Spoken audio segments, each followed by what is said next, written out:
अरे पछिवा में पसरी पसरी रे बिंदिया मुक्तक बात पछिवा में पसरी पसरी रे बिंदिया तो हो जाल बिंदिया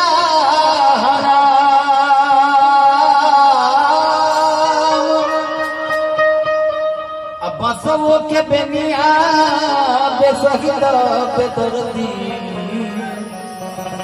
पैती हई बेकतिया आराम खोजी बात खोजे बात प्रेमी अपने प्रेमिका से प्रेमिका खोज रहा है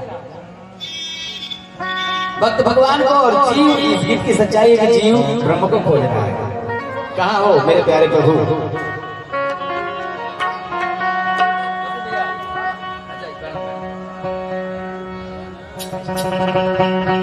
रचना स्वर्गीय श्री भोलानाथ कामरी जी के कलम से बाहर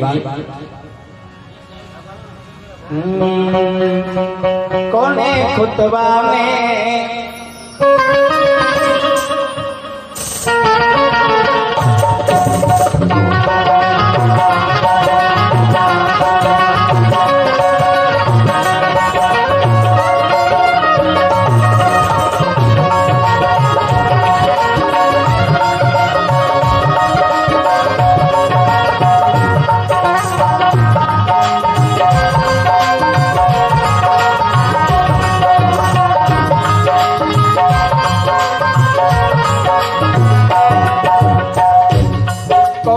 खुतबा में तो कोने खुतबा में दुखई दुआई पालन चीरे अगरे पालन चीरे अगरे पालन चीरे अगरे पालन चीरे कोने खुतबा में तो कोने खुतबा में दुखई दुआई अगरे पालन चीरे अगरे पालन अगरे पालन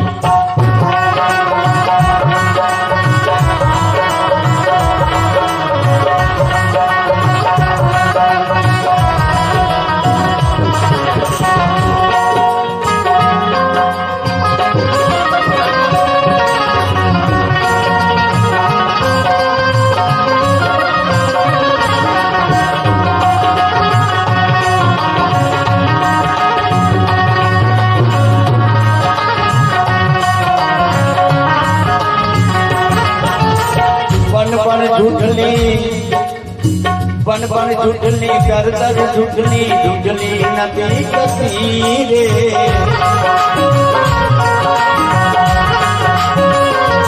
सास के झुटली रात के झुटली झुटली हो तू फकीरे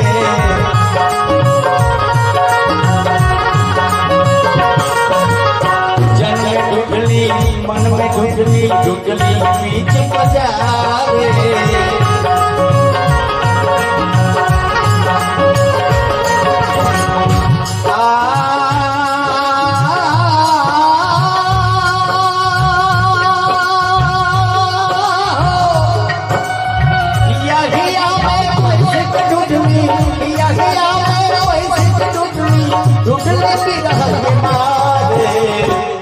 कोने अंतरे में डुबेलू अगरे वाला कोने अंतरे में डुबेलू अगरे वाला अगरे वाला अगरे वाला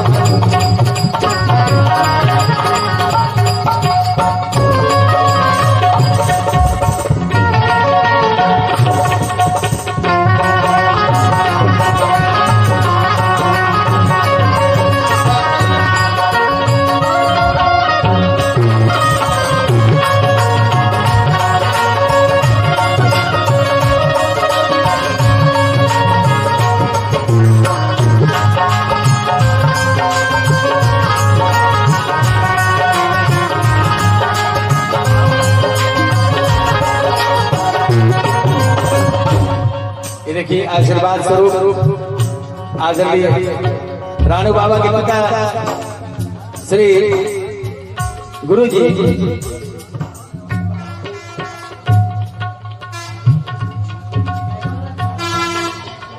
देखिए बड़ा हसीन पुरस्कार बहुत बहुत उम्दा आशीर्वाद लड़की के माता सुधा पांडे जी की तरफ से ही पुरस्कार 500 रुपए का और उनके सुपुत्र रानू पांडे जी की तरफ से भी 501 रुपए का आशीर्वाद। स्वागत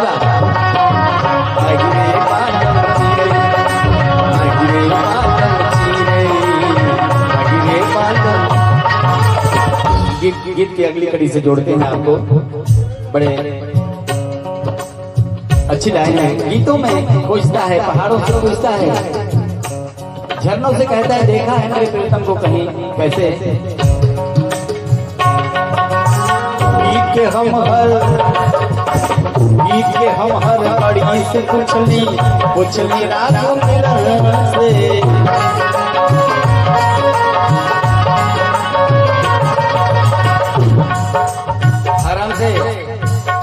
छंद लैताल से पुछली सुर का से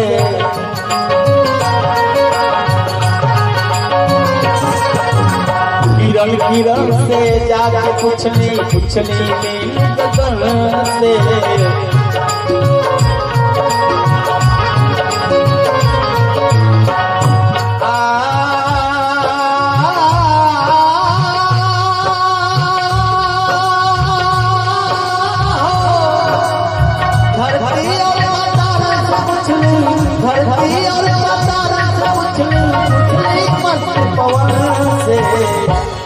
कौने सुगना पर लुभे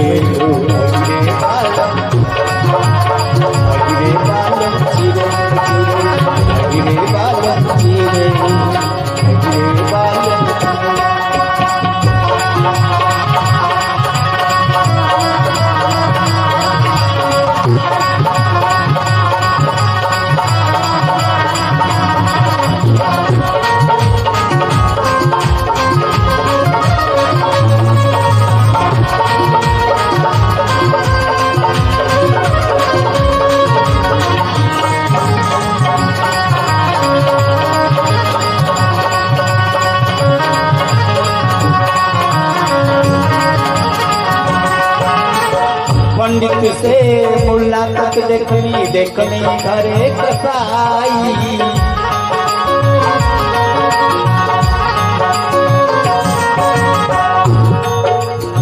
मंदिर से मस्जिद तक देखने गिरजा से गुरुद्वारा।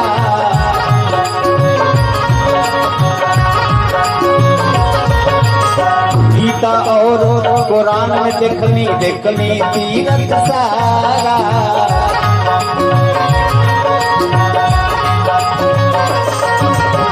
पंडित से मुल्ला तक देखनी घरे कसाई।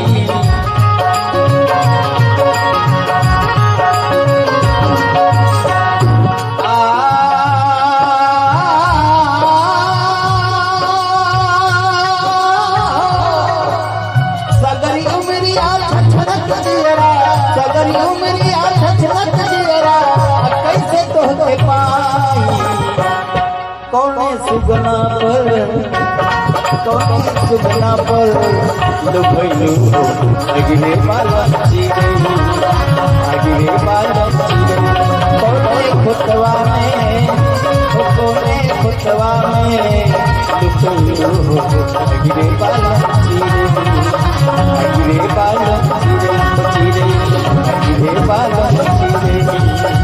अगिले बालम